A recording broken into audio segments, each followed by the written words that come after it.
కాశీ యాత్రలో భాగంగా ఇప్పటికే మనం కొన్ని ఘాట్ల గురించి తెలుసుకున్నాం కదా. ఈరోజు కాశీలో పంచగంగ స్నానం ఎలా చేయాలో తెలుసుకుందాం. కాశీ వెళ్ళిన వారు పంచగంగ స్నానం చేయకుండా తిరిగి రాకూడదు. పంచగంగ స్నానం చేయడం వల్ల మన మనసుకు పట్టిన మకిలం శుభ్రమవుతుంది. భగవంతుని వైపు అడుగులు వేసేందుకు అవకాశం లభిస్తుంది. పంచ అంటే 5 అని అర్థం. పంచగంగ స్నానం అంటే 5 గంగల్లో స్నానం చేయాలి. ఈ 5ంటిలో మొదటిది కిరాణా స్నానం, రెండోది సరస్వతి నది స్నానం, మూడోది గంగా స్నానం, నాలుగోది యమునా నది స్నానం, ఐదోది ధూప స్నానం. ఈ 5 ఎవరైతే చేస్తారో వారు పునీతులవుతారు. భగవంతుని వైపు అడుగులు వేసేందుకు అవకాశం లభిస్తుంది. పంచగంగ స్నానం ఎలా చేయాలి, ఎక్కడెక్కడ చేయాలి అనే విషయాలను ప్రముఖ ఆధ్యాత్మికవేత్త రామశాండిల్య గారి మాటల్లో తెలుసుకుందాం. హరి ఓం. ప్రేక్షకులకు వందనం. ఇప్పుడు మనం పంచగంగా ఘాట్ గురించి, పంచగంగా ఘాట్లు, పంచగంగా స్నానాలు, వీటి గురించి చెప్పుకుందాం. నేను ప్రతిసారి చెప్తున్నాను మీకు, అనేక సార్లు నేను కాశీయాత్ర చేశాను అని. కాశీయాత్ర చేసినప్పుడల్లా నాకు ఒక అలవాటు ఉంది. ఒక్కదాన్ని పడవ ప్రయాణం చేయటం నాకు అలవాటు. తప్పనిసరిగా అన్ని ఘాట్లలో, ఇంచుమించు ఇప్పుడు 60 ఘాట్ల దాకా మనకి ఉంటాయి. ఈ 60 ఘాట్లలోనూ ఒకసారి నౌకాయానం చేస్తాను నేను. ఆ నౌకాయానం చేసేటప్పుడు ఒక్కొక్కసారి ఒక్కొక్క పడవ అబ్బాయి వస్తూ ఉంటాడు. ఒకసారి ఒక పడవ అబ్బాయి నాకు గురువుగా బోధ చేశాడు. ఏంటి అంటే, అమ్మ పంచగంగా స్నానం చేసావా నువ్వు అని అడిగాడు. అంటే ఎందుకు పంచగంగా స్నానం చేయటం, అసలు పంచగంగ అంటే ఏంటి నాకేం తెలియదు, అందుకని నేను చేయలేదు అని చెప్పాను. ఇదంతా కూడా ఆల్మోస్ట్ 2007-8 మధ్యలో, ఆ సంవత్సరాలప్పుడు మాట.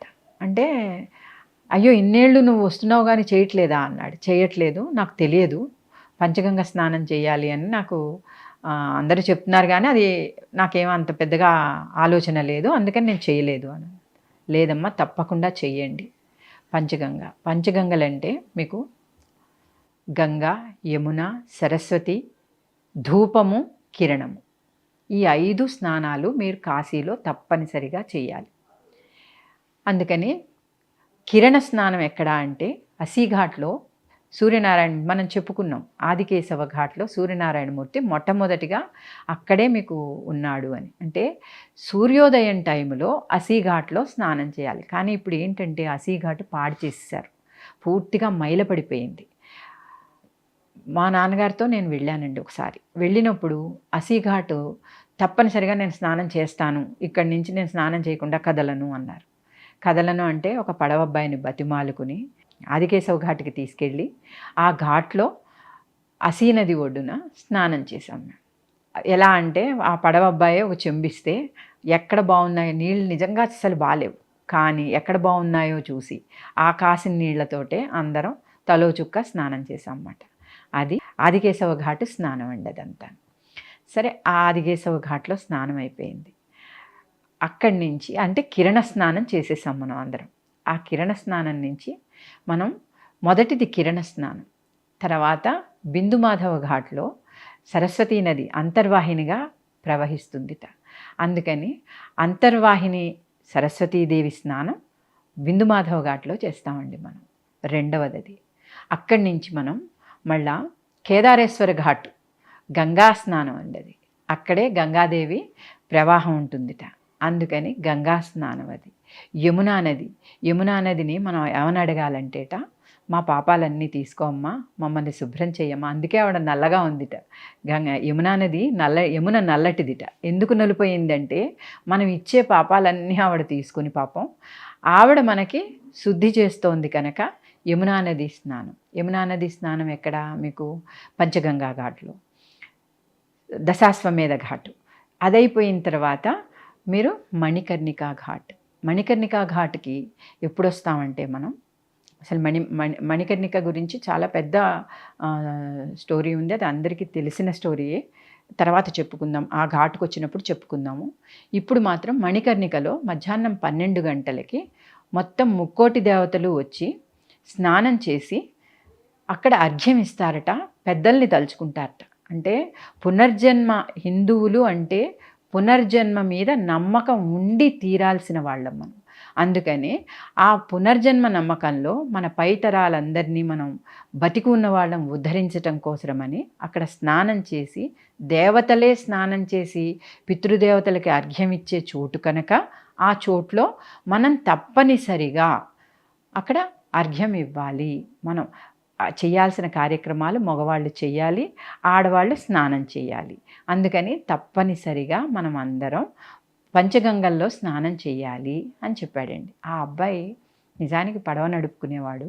కానీ ఆ పడవ నడుపుకునే అబ్బాయి చెప్పిన తర్వాత ఇది మనం చెయ్యకపోతే బాగుండదు అనే ఒక చిన్న ఆలోచన, బాగుండదు అనే ఒక చిన్న ఆలోచనతో మొదలుపెట్టాను. కానీ మొదలుపెట్టిన తర్వాత దానిలో ఉన్న దాన్ని సత్యం, ఆ స్నానాలు చేయటం వల్ల మన మైండ్ ఎలాంటి ప్రక్షాళన పొందుతుంది అనేది నాకు అనుభవపూర్వకంగా తెలిసిందండి. అంటే మన మైల పట్టిన మన మైండ్స్కి ఒక్కసారి ఆ పంచగంగా స్నానం చేయటం వల్ల ఆ మైలని మనం కడగలుగుతాం.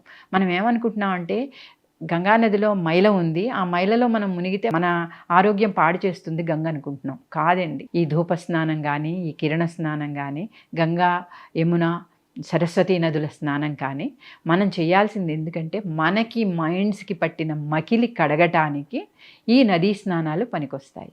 అది నా అనుభవపూర్వకంగా నాకు అర్థమైన విషయం అన్నమాట. ఈ పంచగంగా స్నానాలు, పంచగంగా ఘాట్ అని ఒకటి ఉంటుందండి.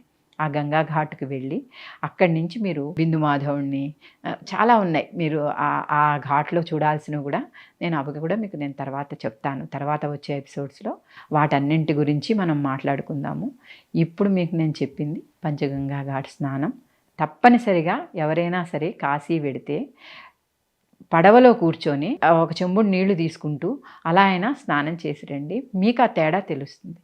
ఆధ్యాత్మికత అని 10 సార్లు మనం చెప్పుకోను అక్కర్లేదు. మనం ఆధ్యాత్మికత గురించి వివరంగా మాట్లాడుకోక్కర్లేదు. కానీ ఇవన్నీ చెయ్యటం వల్ల నిజంగా పెద్దవాళ్ళు ఏం చెప్పారో, మన పై తరాల వాళ్ళు ఏం చెప్పారో అవన్నీ నిజంగా మనం చెయ్యటం వల్ల తప్పనిసరిగా మనకి ఆధ్యాత్మికత ఉంటుంది. మనలో ఉన్న ఆధ్యాత్మికతనని పక్కవాళ్ళు కూడా చూడగలుగుతారు, మనం కూడా చూడగలుగుతాం. ఇది పంచగంగా ఘాట్ నేర్పించిన సత్యం అండి నాకు. నమస్కారం. కిరాణా స్నానం నుంచి ధూప స్నానం వరకు పంచగంగ స్నానం ఎలా చేయాలో తెలుసుకున్నాం కదా. మనసుకు పట్టిన మకిలాన్ని శుభ్రం చేసుకున్నాం కదా. కాశీ యాత్రలో మరో వీడియోతో మళ్ళీ కలుసుకుందాం. అంతవరకు సెలవు. Please subscribe to the channel and download the Politicos app from the links in the description.